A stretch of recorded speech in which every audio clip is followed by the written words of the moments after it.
আসসালামু আলাইকুম বন্ধুরা। আমি যখন জানালা দিয়ে যখন পরিবেশ দেখছিলাম তখন দেখলাম এই ছোট বাচ্চাটা কোন দোলনার মধ্যে অনেক অ্যামেজিং ভাবে ঝুলছিল। তোমরা দেখতেই পারছো অনেক অদ্ভুত ভাবে। আমি ভাবলাম তোমাদেরকে একটু দেখাই, এর কারণে এসে পড়লাম আমি তোমাদের সামনে। ওয়াও বন্ধুরা, জীবনে দোলনা দেখেছি মানুষ ঝুলে, এইভাবে কখনো ঝুলে আমি এটা প্রথম দেখলাম। আস্তার কাছ থেকে আমি শিখলাম এই জিনিসটা। Wow, Messi Messi Messi Messi শু, এমন কিকটা মারলো ভাই সাহাব। ও মাই গড ভাই, ও সে এখন অনেক সুন্দরভাবে বাউন্স করেছে, তোমরা দেখতেই পাচ্ছ বলটাকে। তো এক হাত দিয়ে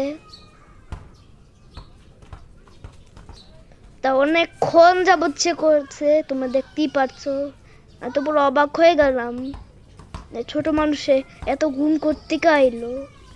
সে দেখলাম আবারও কিক মারার চেষ্টা করছে, আবারও বাউন্স করবে। এবারে বাউন্সটা অনেক ভয়ানক ভাবে সে করছে। মাই গড বন্ধুরা, আমি তোমাকে এই গাছের জন্য দেখাতে পারছি না, যতটুকু সম্ভব আমি অবশ্যই তোমাদেরকে দেখাবো। এখন সে, আমি ভাবলাম তো সে ফুটবল কিক মারতেছে, সে দোলনার মধ্যে ঝুলছে।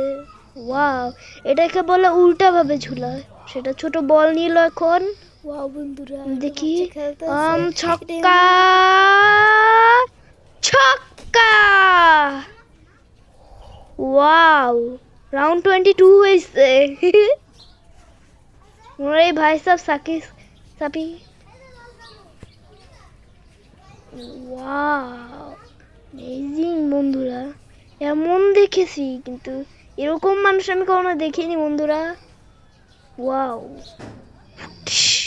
ও মাই গড, বাড়ি ঘর বাস ফাটাই ফেলবে সে। আমি দেখাতে পারছি না, সে গাছের ওই পারে চলে গেছে দেখে বন্ধুরা।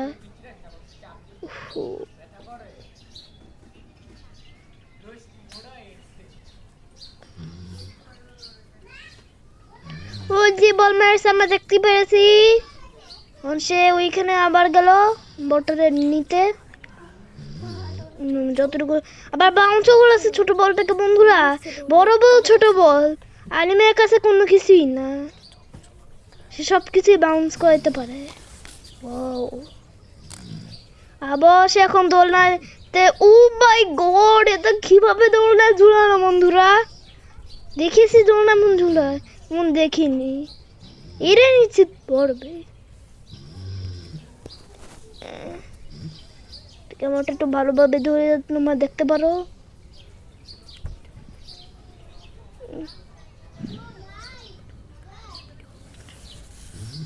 প্রায় অনেকক্ষণ, ও মাই গড, পড়ে গেছে।